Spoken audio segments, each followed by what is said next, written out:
관세평가 과목 담당하고 있는 허준 관세사입니다. 네, 오늘부터 이제 2026년 관세사 시험 최종 합격을 위한 기본 강의가 시작될 텐데요. 기본 강의 이제 굉장히 중요하죠. 여러분들이 내년 시험에서 합격하기 위해서 이제 기본적 토대를 갖추는 시간이라고 볼 수가 있는데, 그래서 기본 강의를 본격적으로 시작하기에 앞서 관세평가 과목의 특징, 그리고 기본 강의는 어떻게 진행될 건지, 그리고 마지막으로 향후 커리큘럼은 어떻게 예정되어 있는지에 대해서 제가 간략하게 한번 설명을 드리고 그 다음에 이제 본격적인 진도를 나가볼까 합니다. 네, 그래서 제가 자료를 한번 준비해 왔는데요. 관세사 2차 관세평가 기본 과정 어떻게 진행하겠다라는 거고, 자, 목차 보시면은 말씀드린 대로 첫 번째는 관세평가 과목 소개 및 공부 방법입니다. 우리 과목의 특성을 정확하게 여러분들이 파악을 하셔야지 어떻게 공부해야 되는지가 나올 수 있잖아요. 그래서 이제 관세평가란 어떤 과목이고, 그다음에 어떻게 공부해야 되는지. 참고로 요 대목차 1번 같은 경우에는 제가 이제 저번 문제풀이 과정 때도 사전에 설명을 드리긴 했었어요. 그래서 그 OT 과목을 들으신 분들은 이제 생략을 하셔도 될 것 같고요. 자, 그다음 그러면 이제 관세평가라는 과목에 대해서 이해를 하셨으니까 어느 정도 그러면 기본 과정은 어떻게 진행을 할 건지에 대해서 제가 소개를 드릴 거고요. 마지막으로 이번 기본 과정을 포함한 향후 커리큘럼은 어떻게 진행될 예정인지에 대해서 한번 말씀을 드려보도록 하겠습니다. 자, 첫 번째 관세평가 과목 소개입니다.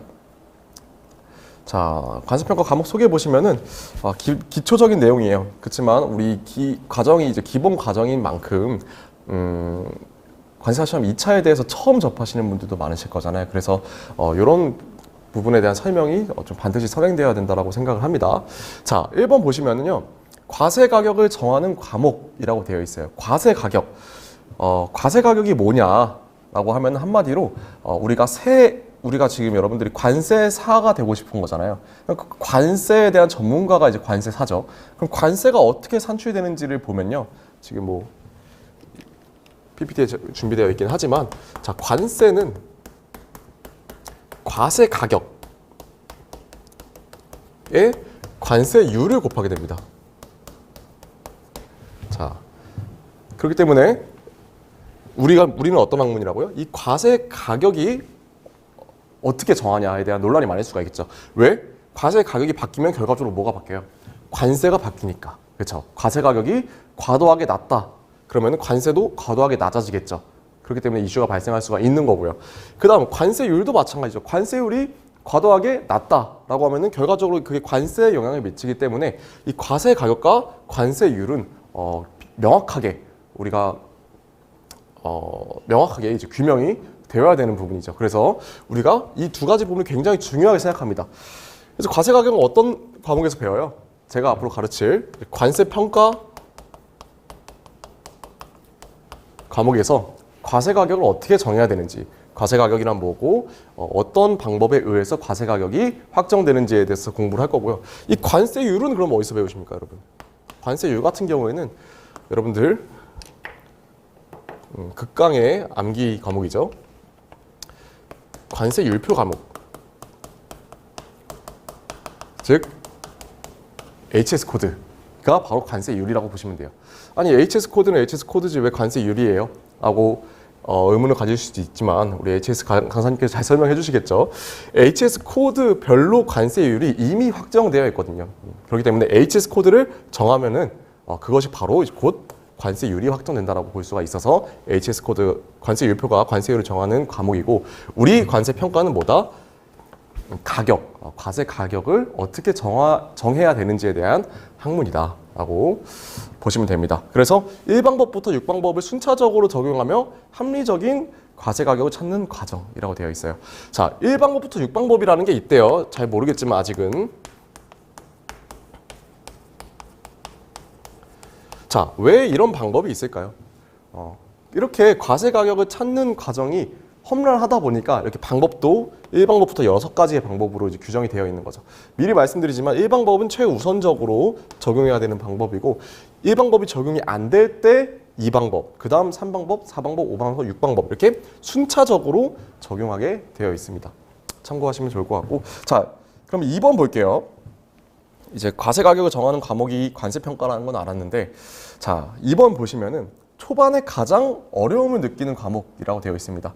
예, 법령의 양이 저희가 다른 과목에 비해서 이렇게 암기량이 많은 건 아니에요.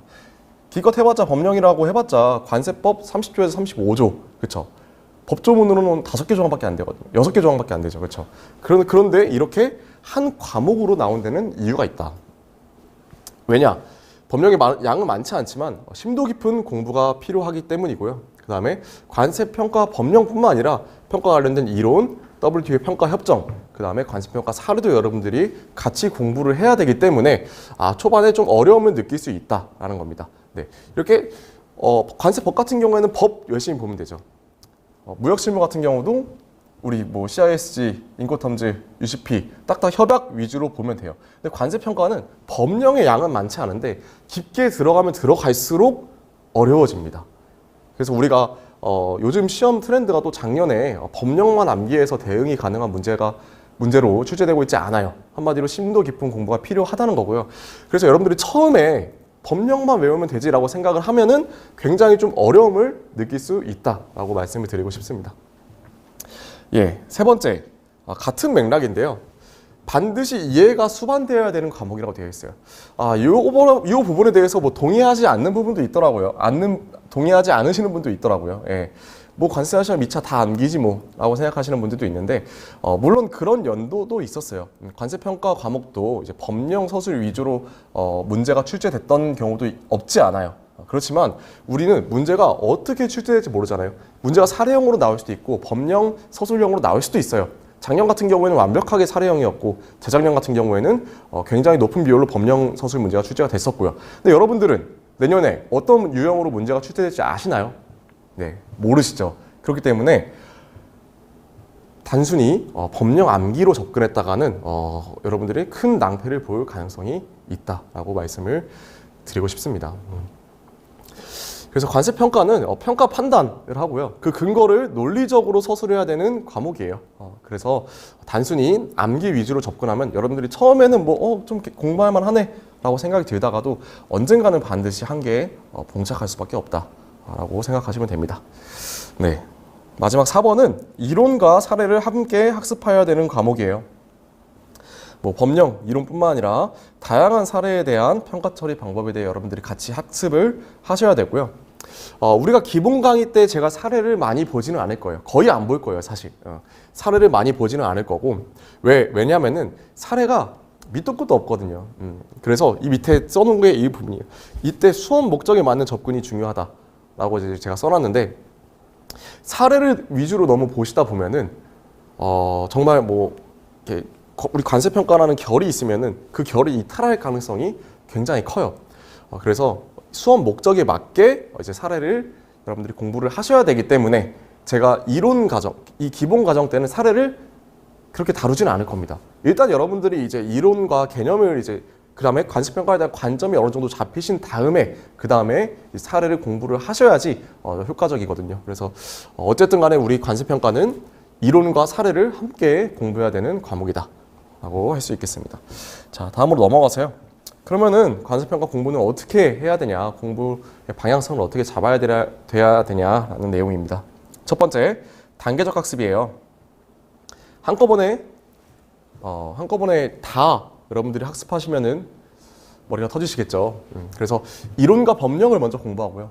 그 다음에 한 발짝 더 나아가서 이제 WTO 평가문적 공부하고 그 다음에 이제 마지막으로 이제 관세평가 사례를 공부하는 게 더 효과적이다라는 거고요. 두 번째가 법령 암기는 기본이자 필수라고 되어 있습니다. 자, 예전에는 이제 법령 서술 위주로 문제가 출제된 시기도 있었다고 했어요. 한 3년 연속 요정 이렇게 법령 서술 위주로 문제가 출제가 돼가지고 여러분들이 관세평가는 법령만 외우면 되지라고 생각하시는 분들도 있었을 텐데, 그치만 이제 작년에 확 틀었죠, 트렌드를. 작년에 거의 한 70%, 거의 70%는 사례 위주로 출제가 됐기 때문에 그럼 우리는 어떻게 대응을 해야 되냐? 라는 차원에서 본다고 하면은 법령 암기는 이제는 기본이자 필수라는 거예요. 일단 법령을 암기하는 건 당연한 거고, 그 다음에 이제 조금 더 어려운 평가 주제에 대해서 여러분들이 대응력을 높일 수 있도록 뭐 사례나 평가 협정을 공부하는 게 필요하다라는 거죠. 자, 세 번째 보면요, 주제별 평가 판단의 근거를 정리하라고 되어 있습니다. 우리가 뭐 관세평가 주제가 여러 개가 있겠죠. 근데 우리 평가는 여러분들이 답을 쭈쭈쭉 쓰잖아요. 뭐 과세 가격 구해라. 우리 가격 구하는 학문이니까 과세 가격을 구해라 라고 해서 가격이 뭐 1,000만 원입니다 라고 정했어요. 그 답이 맞아요. 그러면 그 문제가 만약에 30점짜리 문제라고 하면 그 30점을 다 주지 않습니다. 이 1,000만 원이 나오는 과정과 그 근거가 모두 적절하게 서술이 되어 있어야지만 온전한 배점을 가져갈 수가 있어요. 그렇기 때문에 답을 도출하는 것도 중요하지만 그것만큼 중요한 게 근거를 빠뜨리지 않고 쓰는 게 굉장히 중요하다라고 말씀드릴 수 있을 것 같고요.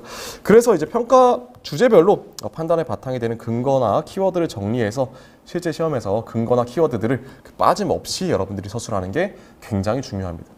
그 근거나 키워드가 사실 다 이제 배점이거든요. 예. 네, 그리고 마지막 약점인 부분을 만들지 않기라고 되어 있는데요.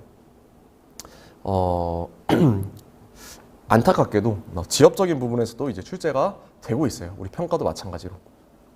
그래서 포기하거나 뭐 약점으로 작용하는 부분이 없도록 좀 균형 잡힌 공부가 필요합니다.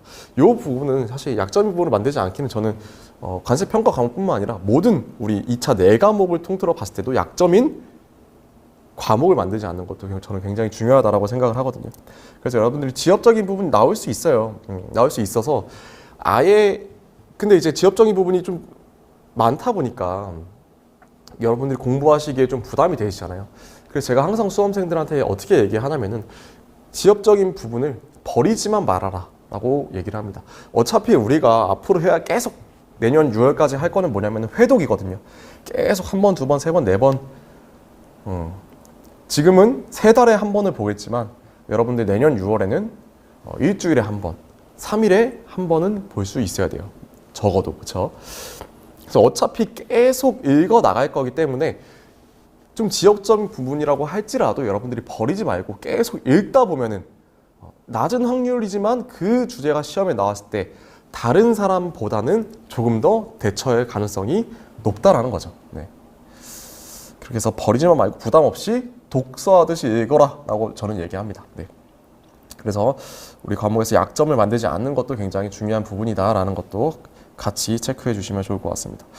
예, 우리가 궁극적으로 정복해야 되는 이제 기출 문제를 한번 맛보기로 한번 제가 가져와 봤습니다. 한번 그 물음들을 볼게요. 지금 일단 기출 문제 유형이라고 했으니까 1번 유형은 법령 서술형이거든요. 한번 물음들을 보시면은 뭐 위협정 내용에 기초하여 관세 법령상의 규정을 근거로 아래 물음에 답하시오. 규정을 근거로라고 되어 있죠. 그러고 나온 얘기가 뭐 특수관계 범위에서 해당 산업 부분의 정상적인 가격 결정 관행에 부합하는 방법으로 결정된 경우 등 대통령령으로 정하는 경우에 관하여 쓰시오.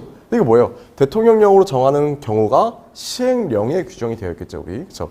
이 시행령에 있는 내용을 그대로 쓰라는 거고. 2번도 마찬가지죠. 관세법 시행령 24조 쭉 나와 있습니다. 뭐 특수관계 영향 판단 방법 5가지만 쓰시오. 요건 어디 나와 있는 거냐? 우리 관세평가 운영에 관한 고시에 특수관계 영향 판단 10가지 방법이 나오는데 그 중에 5개 골라서 써라 라는 문제거든요. 일단 비교 가격 선출의 기준 시점을 쓰고 비교 가격에 의한 특수관계 영향 판단 방법에 왜 쓰세요? 이것도 우리 어디에 규정되어 있냐? 우리 기재부령으로 정하는 시행 규칙에 규정이 되어 있습니다. 그렇기 때문에 이런 문제 같은 경우에는 100% 뭐예요? 법령 서술형. 우리 관세 법령 규칙 고시에 나와 있는 것들을 그대로 써라라는 거죠. 그런 문제가 이제 법령 서술형 문제로 볼 수가 있고요. 2번 같은 경우는 사례형 문제입니다. 유형 2번은 사례형 문제인데 한번 얘도 확대해서 볼게요. 자, 물음 1번. 위 거래 내용 1에서 5월에 수입한 2,000개의 물품과 관련하여 다음 물음을 답하시오 라고 하면서 5월 거래에서 5% 할인된 물품의 관세평가 방안을 쓰시오. 얘는 뭐 법령 써라, 이것 어디에 나와 있는 뭐 써라 이런 게 없죠. 사례에 나와 있는 5월 거래에서 5% 할인된 물품의 평가 처리 방안을 써라 라고 굉장히 단도직입적으로 들어가죠. 그렇기 때문에 얘도 마찬가지죠. 9월 거래에서 추가 할인 받은 것을 신용 채권으로 처리할 경우 관세평가 방안을 쓰시오 라고 되어 있습니다. 얘도 사례에 뭐 5월 거래, 9월 거래가 나오겠죠. 그렇죠? 그런 것들을 대한 평가 처리를 직접 서술해라 라는 문제죠. 이런 문제는 법령 서술 문제라기보다는 사례형 문제로 볼 수가 있고요. 여러분들이 그럼에도 불구하고 법령을 공부해야 되는 이유는 이들의 근거로 법령이 적절하게 서술이 돼야 되거든요. 얘도 마찬가지로 신용채권으로 처리할 경우 관세평가 방안, 신용채권 나오면은 바로 상계가 떠오르셔야 돼요. 여러분들 지금 모르시겠지만 내년 6월 되시면은 신용채권 크레딧 보자마자 여러분들 이건 상계인가? 라고 한번 생각을 하게 되실 거예요. 물음 2번도 마찬가지죠. 위 거래 내용 1에서 9월에 수입한 4,000개 물품에 대한 관세평가 방안을 쓰시오 라고 되어 있습니다. 네. 그리고 물음 3번도 위 거래 내용 2에서 2023년 1월 무료로 받은 300개의 물품에 대한 관세평가 방안을 쓰시오라고 되어 있죠. 자, 뭐 어떤 법에 근거하여 뭐 규정에 대해 이런 내용이 없죠. 그냥 사례 바로 적용해서 사례에 대한 평가 처리 방안을 써라라는 문제가 바로 사례형 문제다라고 여러분들이 이해를 하시면 됩니다. 이게 이제 전형적인 사례형 문제고요. 실제로 이 문제로 인해서 많은 수험생분들이 이제 멘탈이라기보다 많은 수험생이 이제 힘들게 했던 그런 문제 중에 하나입니다. 자, 다음으로 넘어가 볼게요. 다음은 이제 복합형이에요. 우리가 이제 유형 1번으로는 법령 서술형, 유형 2번으로는 사례형 문제를 봤는데 유형 3번은 복합형입니다. 이 1번과 2번이 섞여 있다라는 거겠죠. 복합형이니까. 자, 물음 1번 보시면 거래 내용 1에서 선박회사에 지급하기로 약정한 공선 회조료의 관세평가 처리 방안을 쓰고 그 다음에 위 수입 물품의 과세 가격을 구하시오라고 되어 있습니다. 관세평가 처리 방안은 이것도 다 규정이 나와 있거든요. 공선 회주료만. 그렇죠? 공선 회주료에 대한 규정을 쓰고 뭐 과세해야 된다라고 쓰고 과세가까지 구해라. 그러니까 법령 쓰고 과세가를 구해라 라는 문제죠. 물음 2번도 마찬가지예요. 관세 법령상 나오죠. 법령상 항공, 운송, 수입 물품의 운결정 규정에 관한 쓰시오. 이거는 법령에 있는 거 그대로 써라 라는 거고. 얘는 뭐예요? 위 거래 내용 3에서 수입하주가 부담하는 각 비용들, 뭐 CRC, CRS 뭐 이런 것들이 있는데 과세 대상 여부를 관세 법령상의 운송 관련 비용 결정 규정에 의거하여 서술하시오라고 되어 있죠. 그렇죠? 그러니까 얘는 이거 관련된 법령을 쓰고 그 다음에 평가 처리해라 라는 거죠. 사실 저 CRC, CRS, ECRS 이것도 다 우리 사례에 나왔거든요. 관세청 유권 해석 사례에 있는 겁니다. 그래서 이런 것들은 법령도 쓰고 그 사례를 적절히 적용해서 여러분들이 서술을 하셨어야 되는 그런 문제라고 볼 수가 있겠죠. 그래서 이런 문제 유형은 우리가 복합형 문제로 볼 수 있다라고 여러분들이 이해를 하시면 됩니다. 뭐 지금 화면에 잘 안 보이지만 관세평가 지문이 굉장히 길죠. 예. 지문 자체가 다른 과목보다 이제 비교가 안 될 정도로 깁니다. 예. 그래서 뭐 조금 다른 얘기지만 여러분들이 내년 2차 시험에서 우리 어떻게 보면 시간 관리도 굉장히 중요하잖아요. 제 시간 안에 모든 문제를 다루는 시간 관리가 굉장히 중요한데 관세평가가 시간 관리하기 제일 어려운 과목입니다. 예. 참고하시면 될 것 같고, 자 넘어가 볼게요. 그럼 물음의 예시들을 한번 같이 보도록 하겠습니다. 뭐 생산지원비 관련해서 뭐 동그라미 5번 보시면은 뭐 생산지원 요소에 대한 권리 사용료 지급 및 파견 직원의 급여와 관련된 평가 처리. 이렇게 물어본다는 거죠. 얘도 마찬가지로 뭐 거래 상황을 바탕으로 하여 가산 여부를 서술하고 가산되는 권리 사용료를 산정해라 라는 거. 그다음에 발생한 권리 사용료의 관세법상 가산 여부. 그다음에 그 이유를 설명하죠. 이런 식으로 이제 물음들이 이제 하나의 문제 안에 적으면은 2개, 많으면은 뭐 4개까지 이렇게 좀 포진이 되어 있다라고 여러분들 보시면 되겠습니다. 네, 우리 목차 2번으로 넘어가세요. 그러면은 우리 관세평가 기본 과정은 어떻게 진행할 건지 제가 컨셉과 수업 진행 방식, 그다음에 활용법, 그다음에 마지막으로 이런 분들에게 우리 기본 강의가 적합하다라는 내용에 대해서 말씀드리도록 하겠습니다. 자, 첫 번째는 컨셉이에요. 자, 관세평가 기본 이론 과정은 관세평가의 그 이론적 토대를 만들어가는 과정이거든요. 여러분들 관세평가 제가 기본 과정이기 때문에 처음 접하시는 분들이라고 생각을 하고 강의를 할 거예요. 그래서 평가가 굉장히 어렵고 까다롭거든요. 그렇기 때문에 여러분들이 기본 강의를 통해서 그 이론적 토대를 다지는 것이 굉장히 중요하다고 생각을 해요. 그 과정이 이제 기본 과정이라고 여러분들 보시면 될 것 같고, 첫 번째 뭐 컨셉 보시면은 뭐 어려운 개념을 최대한 쉽게 관세평가를 처음 접하는 수험생의 눈높이에서 제가 최대한 쉽게 설명하려고 노력할 거예요. 그럼에도 불구하고 어려운 부분이 있을 거거든요. 그럴 때는 언제든지 이제 질문을 통해서 저한테 질의해 주시면 되고요. 두 번째는 이해를 돕기 위한 강의를 할 겁니다. 제가 뭐 과목의 특성에 비춰 봤을 때 여러분들에게 이거 외워라 저거 외워라 라는 식으로 말하는 부분도 있지만 관세평가는 일반적으로는 우리 평가 처리 방안과 논리에 대해서 설명을 드릴 거예요. 그래서 주입식으로 외워라 라기보다는 여러분들이 이해를 통해서 자연스럽게 외워질 수 있도록 노력하는 게 제 목표입니다. 그리고 관세평가에 대한 관점을 갖도록 유도하는 것 또한 굉장히 중요한 포인트거든요. 관세평가에 대한 적절한 관점을 갖고 있으면은 굉장히 어려운 문제가 나온다고 해도 대응이 가능해요. 그렇지만 이제 적절한 관점을 갖고 있지 않고 그냥 암기, 대충 공부하시면은 어려운 문제, 고난이도 문제가 나왔을 때 관세평가에 대한 관점이 없기 때문에 대응 자체가 어려운 거죠. 대응 자체가 불가합니다. 그래서 여러분들이 관세평가에 대한 적절한 관점을 갖도록 하는 게 저의 어떻게 보면은 가장 큰 목표 중에 하나이지 않을까 싶습니다. 네, 세 번째는 1대1 맞춤 관리인데요. 제가 그렇죠. 항상 말씀드리는 건데 저는 수험생 한 명 한 명이랑 소통을 잘합니다. 잘하고 많이 하고 자주 하는 편입니다. 그래서 수험생 한 명 한 명의 상황에 맞는 공부 방법을 설정하는 걸 제가 도와드릴 수 있고 그 다음에 정기 수시 상담을 통해서 공부 방향성을 주기적으로 점검할 수 있다라고 컨셉에 대해서 말씀을 드렸고요. 그러면 수업은 어떻게 진행할 거냐에 대해서 한번 보도록 하겠습니다. 강의 계획은 우리 일주일에 2번씩 3개월 동안 진행을 할 예정이고요.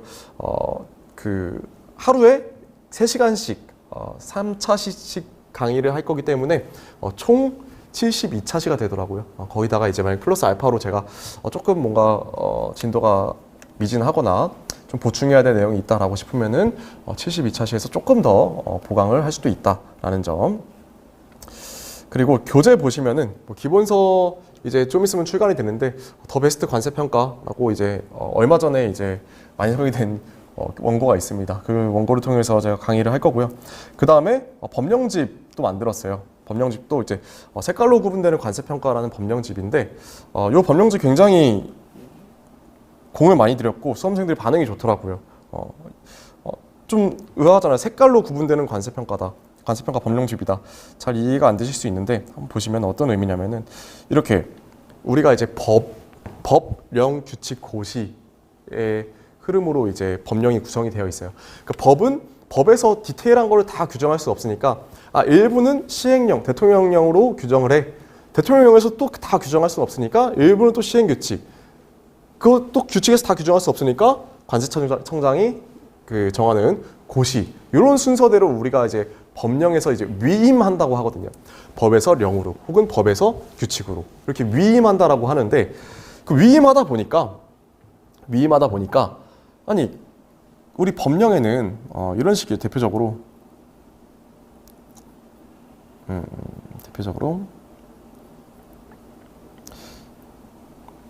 그렇죠. 여기 보시면 법에 대통령령으로 정하는 경우는 제외한다라고 되어 있어요.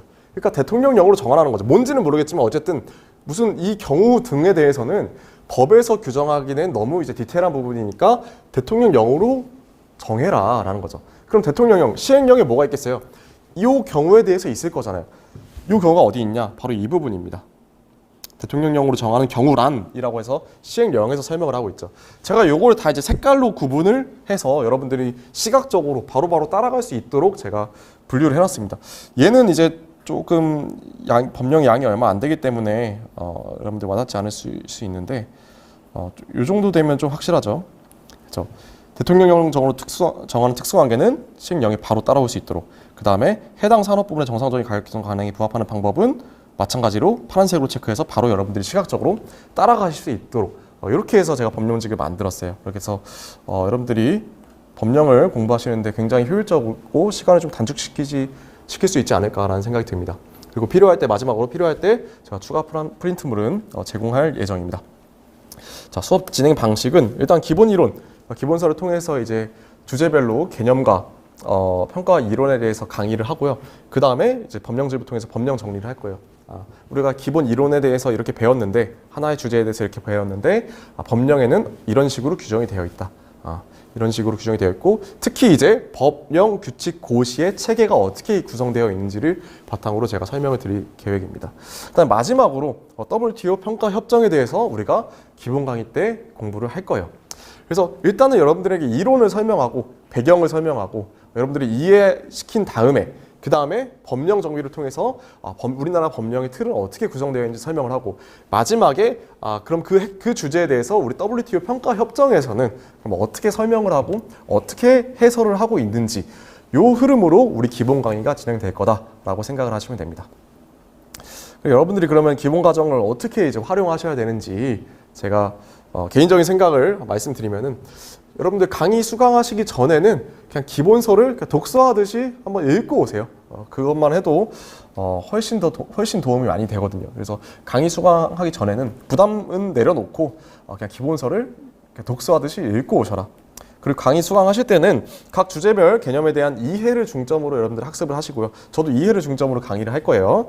그 다음에 그 이후에는 법령에 대한 암기보다는 체계, 그 다음에 취지에 맞게 이해하고자 좀 노력하셨으면 좋겠다. 그리고 평가 협정, 기본 강의 때 사실 평가 협정까지 다루면 여러분들이 조금 어려움을 느끼실 수 있거든요. 그래서 평가 협정이 안 중요한 건 아니지만 우리 기본 과정을 들을 때는 비교적 평가 협정에 대해서는 좀 가벼운 마음으로 학습한다라고 생각을 해서 여러분들이 좀 부담을 좀 낮췄으면 좋겠습니다. 네, 그럼 마지막으로 강의를 들으시고 나서는 당연히 복습하시겠죠. 당연히 복습하시고 두 번째 보시면 이게 중요해요. 내가 이해가 된 부분, 그 다음에 이해가 되지 않은 부분은 여러분 별도로 체크하시는 겁니다. 사실 이해가 된 부분은 체크를 안 해도 되겠죠. 근데 이해가 되지 않은 부분이 있으면 내가 이 부분은 좀 이해가 안 됐다는 거를 기본서나 법령집에 이제 체크를 해두셔서 나중에 이제 공부할 때 그치, 내가 이거 예전에 이해가 안 됐었는데 이제 공부가 이해가 됐네 라고 여러분들이 확인할 수 있도록 체크를 해두시는 게 좋고요. 그 다음에 뭐 이해가 되지 않는 부분에 대해서는 뭐 복습 혹은 저한테 이제 질문을 통해서 이제 별도로 관리하시면 되겠죠. 네, 이렇게 해서 여러분들이 기본 강의를 들으시면 될 것 같고, 그쵸. 우리 기본 강의 어떤 분들에게 적합한지, 어떤 분들이 이 기본 강의 들으시면 적절하고, 저도 이런 분들을 타겟해서 이제 강의를 하겠다라는 거거든요. 첫 번째 보시면은 관습평가에 대해 처음 공부하고자 하는 분, 관습평가 하나도 모른다, 괜찮습니다. 어차피 기본 강의 때 다 이제 기초부터 알아가는 과정이라고 생각하기 때문에 관습평가에 대해서 아예 모르는 분들이 들으시는 게 오히려 더 적합할 수 있습니다. 두 번째, 내가 관습평가에 대해서 공부한 적은 있는데 애매하게 공부를 해가지고 개념이나 이해도가 좀 내 스스로가 생각하기에 좀 부족하다라고 생각하시는 분은 기본 강의를 들으셔도 정말 좋을 것 같고요. 그 다음 세 번째, 이건 당연한 거죠. 2026년도 관사 최종 합격을 목표로 하시는 분. 올해 시험이 이제 한 달밖에 안 남았는데 올해 시험 붙겠다고 제 기본 강의를 들으시면 안 되겠죠. 지금 모의고사 한창 진행하고 있을 때죠. 그다음에 내년 2026년도 관세사 최종 합격을 목표로 하시는 분이 들으시면 좋을 것 같고요. 그 다음에 마지막으로 강사와의 직접적인 소통을 좀 원하신다. 나는 이제 그 선생님이랑 저와 강사랑 직접적으로 좀 맞닿아서 좀 공부를 하는 거를 중요하게 생각한다라고 하시는 분은 이번 관습평가 기본 과정이 좀 적절하지 않나라고 생각이 됩니다. 네, 이렇게 해서 우리 기본 과정에 대한 소개 드렸고요. 마지막으로 향후 커리큘럼, 그럼 기본 과정을 포함해서 이 이후의 커리큘럼은 어떻게 진행되는지에 대해서 제가 말씀을 드리도록 하겠습니다. 자, 제가 이렇게 예정하고 있어요. 네, 근데 학원의 상황이나 이런 거에 대해서 조금씩 달라질 수 있지만 여기서 큰 틀에서는 이 기준에서 크게 벗어나는 일은 없을 거예요. 자, 첫 번째, 우리가 6월부터 8월까지 3개월 동안 이제 기본 개념을 학습하는 기본 과정을 진행하죠. 기본 과정 때 아까 말씀드렸다시피 기본 개념 공부하고, 그다음 법령의 내용, 그다음 법령의 구조 잡고 WTO 평가 협정 같이 공부할 거예요. 그다음 이제 9월달, 10월달 2달 동안 이제 핵심 정리하실 거예요. 여러분들이 수업 한 번 듣고 복습 한 번 하면 다 머릿속에 남나요? 네, 절대 그렇지 않죠. 네. 여러분들 미안한 얘기지만 8월 달에 기본 과정이 딱 끝났어요. 8월 달에 우리 1방법부터 6방법 순서라고 했잖아요. 6방법이 딱 끝났어요. 그 여러분들이 1방법에 대해서 저한테 설명해 보세요라고 했을 때 설명하실 수 있는 분은 아마 거의 없을 겁니다. 물론 뭐 일부 키워드를 얘기할 수 있겠지만 한 1방법에 대해서 30% 이상 설명하실 수 있는 분이 없을 거예요. 그렇기 때문에 이 9월달, 10월달의 핵심 정리 과정이 굉장히 중요합니다. 기본 과정 때 배웠던 거를 빠르게 한 번 더 보는 거예요. 저랑 같이 빠르게 보고 중요한 부분 더 강조하고, 그래서 이제 기본 이론의 연장선으로 보시면 되고 핵심 위주로 제가 복습을 시켜드리고, 이때는 조금 이 부분 중요하다, 저 부분 중요하다 이렇게 찝어드릴 거예요. 그 다음에 이제 이제 핵심 정리 과정이 끝나면은 문제풀이 및 심화라고 해서요. 이때 이제 이론도 또 빠르게 한번 복습할 거예요. 핵심 정리보다 더 빠르게 한번 쭉 훑고 그 다음에 이제 문제풀이, 뭐 기출 문제든 아니면 예상 문제든 제가 가져와서 이제 문제풀이를 할 거고요. 그 다음에 이때 뭐 이제 뭐 할 거냐? 여러분들이 이제 기본 과정과 핵심 정리까지 들으면은 제가 바라건대 이 10월 달에 핵심 정리가 끝나면 여러분들이 제가 아까 강조한 관세 평가에 대한 어느 정도 관점이 생겼을 거라고 제가 생각하거든요. 예. 그때 이제 제가 11, 12월에 관세 평가 사례를 여러분들에게 학습시킬 거예요. 사례도 굉장히 많지만 수업 목적에 적절한 사례를 추려서 여러분들에게 가져올 겁니다. 예. 그러면 그때 이제 관세 평가 사례를 여러분들이 공부를 하시게 된다. 예. 절대 늦지 않아요. 10월, 11월 달에 사례 봐도 절대 늦지 않습니다. 예. 왜냐하면 중요한 사례는 딱 정해져 있고 그 다음에 최신 사례 추가해서 제가 여러분들에게 제공해 드릴 거기 때문에 그렇게 너무 걱정을 안 하셔도 되고요. 그래서 이 과정이 사례가 들어가기 때문에 그래도 좀 심화적인 그 과정이다라고 여러분들이 이해를 하시면 될 것 같습니다. 그 다음에 문제풀이 심화가 끝나면은 이제 올해가 끝나게 되는 거예요. 12월이 끝나게 되는 거예요. 그러면 내년 1월부터 6월까지는 여러분들 어떤 거 해야 된다? 내년 6월 시험날까지 여러분들 계속 모의고사를 보시게 될 겁니다. 모의고사는 크게 이제 뭐 진도별 모의고사, 그렇죠. 처음부터 전 범위에 대한 모의고사 보시면 여러분들 너무 힘드시잖아요. 그래서 처음에는 진도별로 8분의 1, 4분의 1 이런 식으로 이제 진도별로 모의고사를 보신 다음에 어느 시점 정도 되면은 이제 전 범위에 대한 종합 모의고사를 보시게 된다. 그래서 여러분들이 내년 6월 시험에 최종 합격하는 것을 목표로 제가 이제 이렇게 커리큘럼을 구상을 해봤습니다. 네, 이렇게 해서 우리 기본 강의에 대한 OT는 여기까지고요. 제가 말씀드리지만 여러분들이 이번 기본 강의를 들었을 때 제가 계속 강조하고 있는 관세 평가에 대한 어느 정도 관점을 여러분들에게 심어드릴 거예요. 그래서 좀 쉬운 내용인 것 같은데 쉽게 설명하는 것 같은데 거기에 이제 그 설명의 핵심이 다 들어 있거든요. 그래서 여러분들이 앉아서 들으실 때는 그래 이해가 잘 되네 싶은데 여러분들도 모르게 평가적인 올바른 관점이 생겨서 나중에 어려운 문제가 나온다고 해도 수험생 그 누구도 한 번도 공부한 적 없는 주제가 나온다고 해도 남들보다 더 잘 대응할 수 있는 관점을 제가 심어드리도록 하겠습니다. 네, 이상으로 기본과정 오리엔테이션을 마치도록 하겠습니다. 감사합니다.